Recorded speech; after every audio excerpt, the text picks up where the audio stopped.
আসসালামু আলাইকুম ভিউয়ার্স। আজকে সকালে এক ছোট ভাই একটি ঘুঘুপাখির বাচ্চা নিয়ে এসে বলছে সে নাকি বাচ্চাটি রাস্তার ধারে একটি গাছের নিচে কুড়িয়ে পেয়েছে। বাচ্চাটি এতই ছোট যে কি বলবো, বাচ্চাটির চোখ পর্যন্ত ফোটেনি। আর 2 দিন ধরে বাচ্চাটি পেয়েছে, এখন পর্যন্ত ঠিক মতো খায়নি। দেখলাম বাচ্চাটি প্রায় নিস্তেজ হয়ে গেছে, তাই আমি আর দেরি না করে দ্রুত বাচ্চাটিকে হ্যান্ড ফিডিং করানোর ট্রাই করি। হ্যান্ড ফিডিংয়ের সিরিঞ্জ না থাকায় আমি বাড়িতেই একটি সিরিঞ্জ এবং সেলাইনের পাইপ দিয়ে হ্যান্ড ফিডিং করানোর সিরিঞ্জটা তৈরি করে নিলাম। সিরিঞ্জ তৈরি করা হয়ে গেলে 1 প্যাকেট এনার্জি প্লাস বিস্কুট নিয়ে আসি। বিস্কুটগুলা অল্প একটু পানির মধ্যে দিয়ে নেড়ে নেড়ে গুলিয়ে নিলাম। খুব বেশি নরম হলেও হবে না, আবার ঘন হলেও হবে না। যেহেতু বাচ্চাটি খুবই ছোট, সেজন্য হালকা একটু নরম হলে ভালো হয়। বিস্কুট গুলে নেওয়া হয়ে গেলে হ্যান্ড ফিডিং সিরিঞ্জ দিয়ে লিকুইড বিস্কুটগুলো তুলে নিলাম। এরপর আস্তে আস্তে বাচ্চাটিকে খাওয়াতে শুরু করলাম। কি বলবো, বাচ্চাটি এতই ছোট যে এটা আমি ঠিকমতো ধরতে পারছিলাম না এবং বাচ্চাটিও সহজে হ্যান্ড ফিডিংয়ের সিরিঞ্জটা মুখে নিতে পারছিল না এবং সে বুঝতে পারছিল না সে কিভাবে খাবে।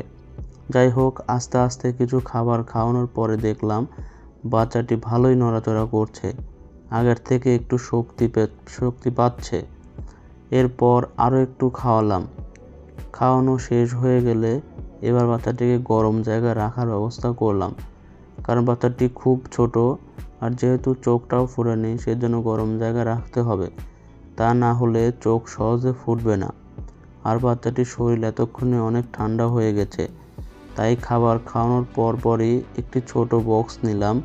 তারপর এর মধ্যে কিছু কাঠের গুঁড়া ছড়িয়ে দিলাম, চারদিকে সুন্দর করে বিছিয়ে দিলাম। কাঠের গুঁড়াগুলো সুন্দরভাবে ছড়িয়ে না দিলে নিচ দিয়ে বাতাস ঢুকতে পারে। কাঠের গুঁড়া বিছানো হয়ে গেলে এর ওপরে নরম তুলা বিছিয়ে দিলাম। তুলা খুব সহজে বাচ্চাটিকে গরম রাখতে সাহায্য করবে। তুলা বিছানো হয়ে গেলে এরপর এক টুকরো কাপড় বিছিয়ে দিলাম। এরপর বাচ্চাটিকে কাপড়ের ওপর রেখে বাচ্চাটির গায়ের ওপর আরও বেশ কিছু তুলা দিয়ে সুন্দর করে ঢেকে দিলাম, যাতে বাচ্চাটির শরীর দ্রুত গরম হয়ে ওঠে।